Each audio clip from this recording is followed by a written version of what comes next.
baru kadang kita kembali berjumpa di dalam channel Jagat Awit. Pada kesempatan hari ini kita ingin mengulas, memaparkan tentang roh yang keempat, yaitu roh Sukmo. Di mana kita pada beberapa episode sebelumnya kita sudah memaparkan begitu jelas mengenai apa itu roh ego dan segala peristiwa-peristiwanya. Baik para kadang yang saya kasihi, pada ulasan pembahasan roh Sukmo ini seperti apa yang sudah banyak mintakan oleh beberapa pihak kepada saya untuk mengulas tentang apa itu roh Sukmo. Karena pada penjelasan sebelumnya sudah saya sampaikan bahwa yang namanya roh itu jamak, ada banyak sekali di dalam tubuh kita, yang mana salah satunya itu yang ingin kita bahas pada kesempatan kali ini, yaitu roh Sukmo.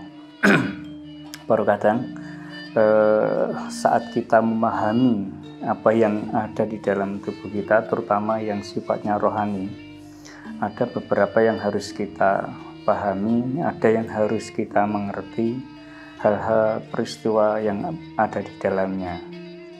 Jadi kalau kita ini ingin mengungkap atau ada yang menanyakan tentang Sukmo itu apa, maka marilah kita mencoba untuk pelan-pelan untuk memahaminya supaya kita tidak salah mengerti dan kita tidak salah mengartikan ataupun kita tidak salah di dalam mengerti kehendak dan rencana-rencana Gusti. Para kadang yang disebut roh Sukma itu adalah yang pertama, kita berbicara mengenai badan kita. Jadi di dalam tubuh kita ini sebagai manusia itu sebenarnya itu ada dua tubuh. Nah, kedua tubuh inilah yang bisa kita sentuh ini, yang bisa kita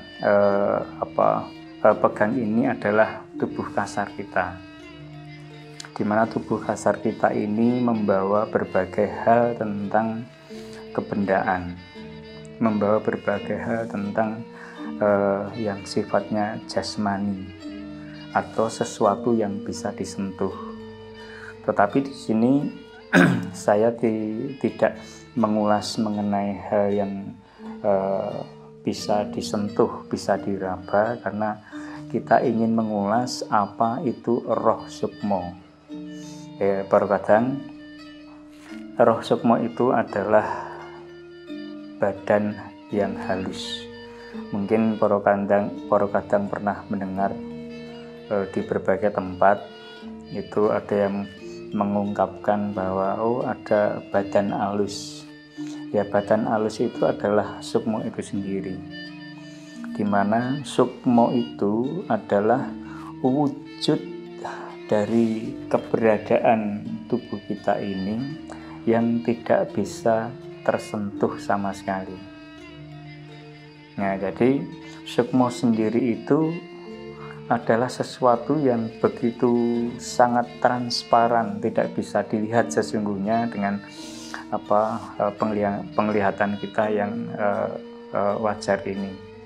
Sukmo itu hanya bisa dilihat dengan piranti-piranti khusus di dalam diri kita. Setelah kita itu mempelajari dan menjalankan lagu, baru bisa dilihat tubuh kita yang sesungguhnya. Jadi tubuh kita yang sesungguhnya yang besok itu mengantarkan kita kepada suatu keadaan setelah kita selesai disebut manusia, itu adalah Sukmo.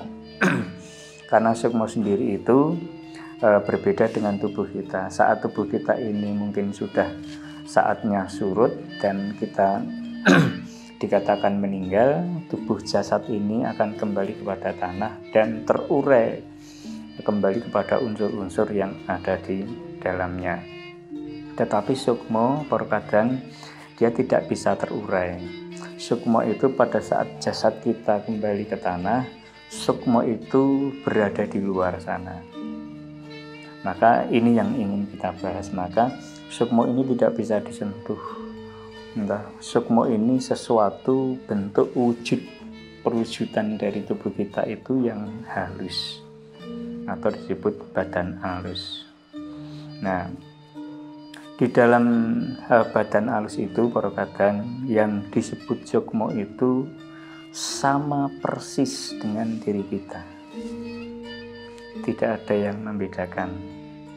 Jadi bahasa saya ini sama identik.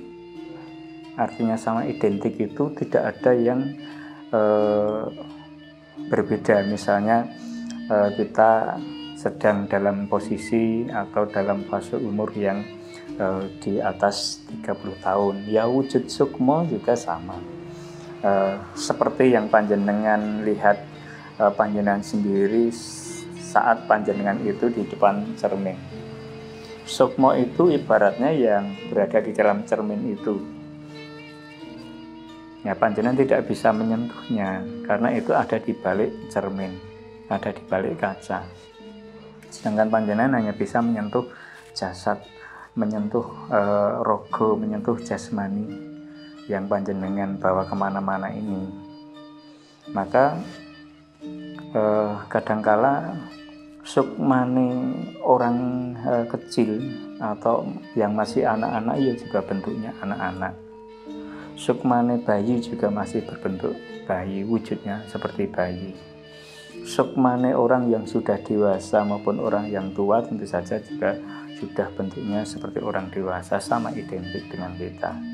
Cuma yang membedakan dari sukmo ini dengan diri kita adalah mereka lebih bersih, lebih bercahaya daripada fisik kita. Nah, maka keadaan itulah yang nanti menggambarkan bagaimana seberapa jauh, seberapa dalam kita itu mempunyai kemurnian di dalam rohani. Karena sukmo yang benar-benar sesuai dengan hakikatnya, sukmo yang benar-benar memang sudah dikitohkan untuk menjadi kembaran kita di dalam kehidupan ini adalah wujudnya suci dan membawa cahaya atau nur. Karena semuanya itu pirantinya bercahaya. Itu kalau misalnya para kadang bisa melihat sesuatu yang bisa terlihat dengan laku ya. Tapi dengan mata yang normal seperti ini mungkin barangkali agak susah, karena memang itu butuh suatu kepekaan yang luar biasa, karena itu memang berada di dalam frekuensi yang sangat berbeda dengan kehidupan kita. Maka perlu kita di sini itu melihat dengan cara yang lain. Nah, jadi kadang ya, saya ulangi, sukmo itu badan halus, nah, wujudnya sama persis dengan diri kita. Saat kita usia 50 tahun ya sana identik seperti kita, cuma wujudnya yang berbeda. Sana mungkin lebih bercahaya karena wujudnya itu roh, sedangkan kita ini wujudnya masih daging. Maka seberapa terang, seberapa redup cahaya aura yang terlihat dari sukmo itu ditentukan dari seberapa dalam, seberapa jauh kemurnian dan kesucian kita di dalam rohani. Maka perkataan marilah kita mendekatkan diri dalam tuntunan Gusti supaya kehidupan kita itu selalu murni, selalu bisa menjalankan dawuh-dawuh, dan kita bisa menjadi bagian yang disucikan sehingga kita bisa terlihat bercahaya saat ada seseorang atau panjenengan sendiri itu melihat panjenengan sendiri yang dalam posisi wujud sukmo. Nah, setelah yang saya paparkan tadi, ada hal yang lain yang para kadang harus tahu. Jadi sukmo itu di dalam prosesnya itu dikendalikan yang namanya roh wan, ya, para kadang. Jadi sukmo itu dikendalikan roh wan. Nah, nanti para kadang juga harus memahami apa itu roh wan itu. Nah, tetapi sebagai gambaran umumnya, roh wan itu misalnya mungkin dari buah roh tersendiri. Karena para kadang juga harus pono, juga harus paham, juga harus sangat mengerti nanti ke depan itu perbedaannya antara roh dan rohan. Jadi ini sungguh-sungguh amat berbeda, yang mana ini nanti bisa menjelaskan tentang keberadaan kita saat kita itu membahas roh dan saat kita membahas rohan. Nah, tetapi kembali pada pembahasan kali ini kita ingin berbagi mengenai roh sukma ini sebagai awal di mana kita nanti ke depan ada beberapa peristiwa-peristiwa roh sukmo yang mungkin para kadang juga harus mengetahui sebagai pengetahuan di dalam rohani, sebagai lelambaran di dalam laku dan lampah kehidupan ini. Ya, jadi para kadang seperti yang tadi saya ungkapkan mengenai roh sukmo, yang pertama, roh sukmo itu adalah badan halus. Enggak, berbeda dengan yang kita pegang. Jadi otomatis kalau badan halus tadi sudah saya sampaikan mengenai wujudnya adalah kembaran kita. Nah, kalau itu namanya kembar ya berarti identik. Nah, cuma yang sukmo itu wujudnya tidak bisa disentuh, sedangkan jasad kita, sedangkan rogo kita itu masih bisa disentuh. Sukmo itu sifatnya itu kekal, sedangkan yang rogo kita itu hanya sejenak. Maka keberadaan sukmo di dalam diri kita, di dalam tubuh kita itu saling membantu. Maka nanti ke depan panjenengan semua akan dituntun untuk mengerti bagaimana proses sukmo ini bisa mendukung, membantu kinerja ragawi kita ini, sehingga ragawi kita itu bisa berfungsi sebagaimana mestinya untuk menjalankan peran-peran dan dawuh-dawuh Gusti. Karena sukmo sendiri itu memang sudah dirancang dari sononya, dari Gusti sendiri untuk menjadi pelindung ragawi kita, untuk menjadi pendukung ragawi kita. Tetapi kembali saya sampaikan bahwa sukmo ini nanti di dalam keberadaan, di dalam kerjanya nanti, dia digerakkan, dikendalikan dengan yang disebut roh wan.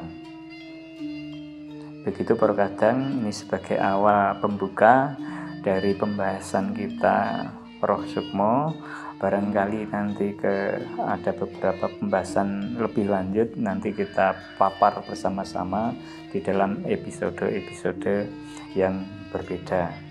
Demikian para kadang, matur nuwun atas perhatiannya. Semoga roh sukmo ini semakin melengkapi pengetahuan rohani panjenengan semua dan menjadi lelambaran di dalam laku dan lampah panjenengan dalam rangka untuk nyawiji kepada Gusti.